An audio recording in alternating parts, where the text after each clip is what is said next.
Before uploading this YouTube video, I knew this video was going to do better than any one of my other videos, and here's the reason why. As a small content creator, I'm trying to get more views and upload more consistently so I can overall increase my subscriber count and just overall become a bigger content creator. But the problem is the views and not getting enough views. But this video in particular, I realized I know how to get these views, and it's simple. It's with YouTube Analytics and using YouTube Studio. And today we're going to go over using YouTube Studio and how important it is for us small creators all the way up to large creators, anybody that's been putting out content, why analytics is so important, and it's really easy to understand. So first off, let's go into a video right here, my Sage Therapeutics video that I uploaded about a week ago. Go into your video analytics for any video of your choice, and it'll pop up with this screen right here where it shows analytics on the left, and under video analytics we have our overview, our reach, our engagement, our audience. Okay, so first things first is our overview tab, our easiest tab to understand. So this video got 253 views since it's been published. Not a lot for most people, but for me it was a good amount, and we're bringing back the channel here. So 253 is a good amount of views for this example. Okay, off of 253 views, I received 9.3 hours of watch time, which is a decent amount. It's 8.3 more than I usually get according to YouTube and the analytics program. And subscriber count I received was 3. So views, you can see consistently getting views over the past 14 days. So you can see your days along the bottom here and your views on the right hand side. Obviously, the first 2 days is probably your strongest, where I got basically 190 to 200 of my views in the first 2 days. After that, it stagnated out a little bit, but then we started getting a few more views here and there, and over the past 48 hours, they're still getting 6 more views, and actually, somebody was just watching about an hour ago. So the content is still getting pushed out there, but why and how are people reaching this? This is the type of thing we're going to go over using keyword searching, and it'll literally show you what keywords you should be using and what keywords I used that people saw my video through. But we'll go over that in a second, okay? So over on the right hand side, you can see that the top traffic source is YouTube search, so people just searching, 66%, okay? That is huge. A third of my views are by people typing in something to do with Sage Therapeutics. Somehow my stock popped up. We're gonna figure out what keywords that was in a second. Channel pages, okay, that's good. The people found my channel page and then clicked on the video, 33%. So that means they're searching on my channel, clicking on different videos.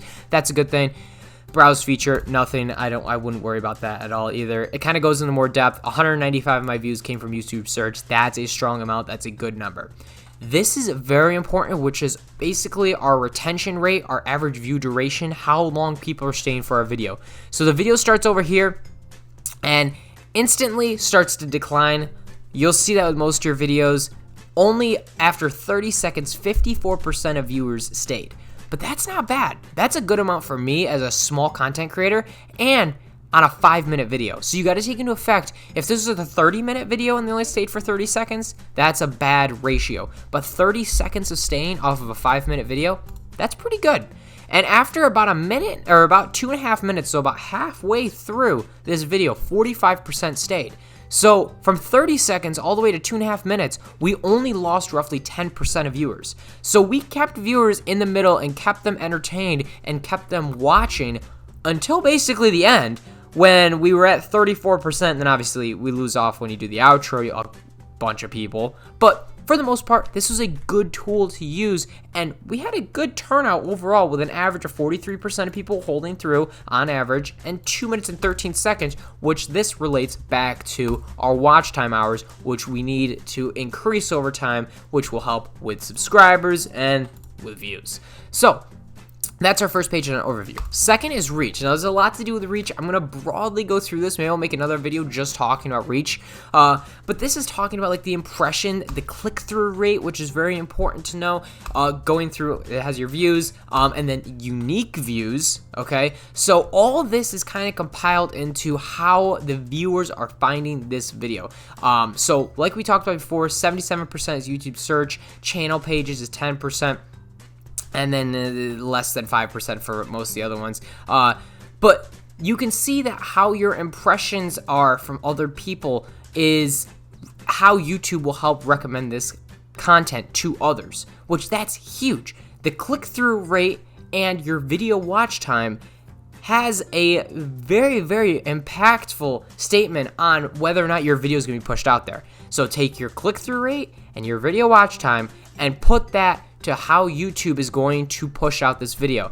Now, YouTube obviously liked my video a lot because they kept pushing out for almost 14 days now to new viewers, and even today, like I said, we're getting more and more views. But they really wanted to push it on the beginning, and then saw people kind of not were interested for a little while, pushed out a little bit more. Oh, people found it interesting. So it's really about how YouTube sees your content being useful to others. Over here on the left, we have external sites or apps. So when I posted my TikTok, I said click the link in my bio to jump over to my YouTube channel. 66%. That's not bad for a search out of the 2 searches, but the problem is only 1% actually, 1.2% stayed or came from my TikTok to watch this video. So 1.2% of the 240 views came from TikTok, which isn't a huge amount, but it's still, at least I know that people are clicking from TikTok and moving over here. YouTube search terms. This is the big one right here. YouTube search terms on the right and content suggesting this video on the left. First, starting off with YouTube search terms, it's pretty simple, but it's very, very important to know. Some of the top terms is Sage Stock, Sage Therapeutics Stock, Sage Therapeutics, LEC Stock, and Design Therapeutics Stock. So 31% of my views came from the search of Sage Stock in the name. Would you take a look at what I titled the video? What is happening with the stock Sage Therapeutics stock breakdown? I made sure that I put Sage Therapeutics popping on the title and also had it in the title because I knew that this was a trending stock, and if I had any chance at getting YouTube searches, because people were going to be like, why is this stock trending? What is happening with Sage stock? What is happening with Sage Therapeutics stock? People were looking that up, and my video is getting pushed higher and higher on the search bar when you type in those comments, or when you type in those keywords, because those keywords are in my title. And then obviously you have to take into consideration how YouTube likes your video. Like I said, with how long people, the view duration, how long people are staying and watching and clicking and liking and subscribing off your video. The more people that interact with your video, the better YouTube sees that as a good video, and they'll push it out to more people and help this search become in your favor, basically. So you can control the search bar under Sage Stock. So in total, this YouTube search terms is very, very important. Over here, content suggesting this video are similar videos that people posted with like similar titles, basically. But this is, Sage stock was a quick come and go type of stock, so it's a day trading stock that happened and it's kind of over now.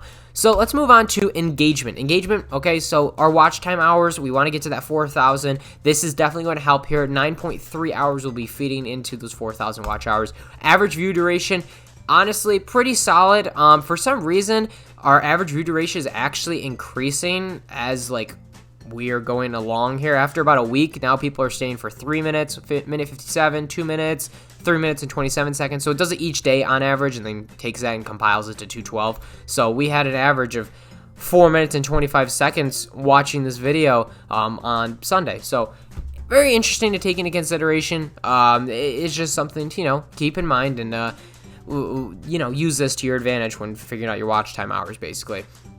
You have your likes to dislikes, audience retention, like we talked about before. You could scroll through and see when they are watching till and when they get really bored. So you could see a little bit of a dip after. So right after I was talking about the information on the screen, and then we went back to the stock, we lost between 53% to 48%, which is a small dip, but that means that we had 4% of people left because of me maybe done talking about this and that's all they wanted to know. Maybe something I said, maybe something happened.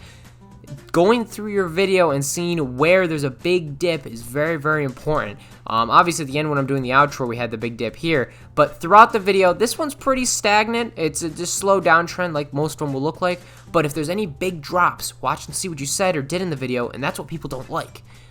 So that's also good to know too. Lastly, in your audience, you can go through your returning viewers versus your new viewers. This one hurt me a little bit. We'll go through that in a second. Unique viewers, which is also something that a lot of people don't know about, okay? Unique viewers are the estimated number of people that watch your content within the selected date range. So you're able to click between a certain range of dates and figure out the estimated people that watched your content within that time frame, which is kind of interesting, which also helps with how your subscribers are doing, how many subscribers, when you're getting these subscribers. So based on that, watch time from subscribers, 97% of people are not subscribed when watching this video. That hurt me a lot. That means that a lot of them came from search, and a lot of people didn't use their YouTube subscription fee to find this video. They just used YouTube search, which is great, but 97% of people that watch this are not subscribed. 2.9% are, so that's thank you to the 2.9%. You can talk about your geography and where the views are coming from, and then subtitles and all that stuff. But honestly, there is a lot here with YouTube Analytics. I just wanted to quickly go over all this information for you guys and not make it too long of a video. If you have any questions at all, drop them down below in the comments. This is for small content creators all the way up to large ones, honestly. Hopefully you learned something from this video. If you have any questions, drop it in the comments below, and I'll catch you guys in the next video. Peace out, everybody.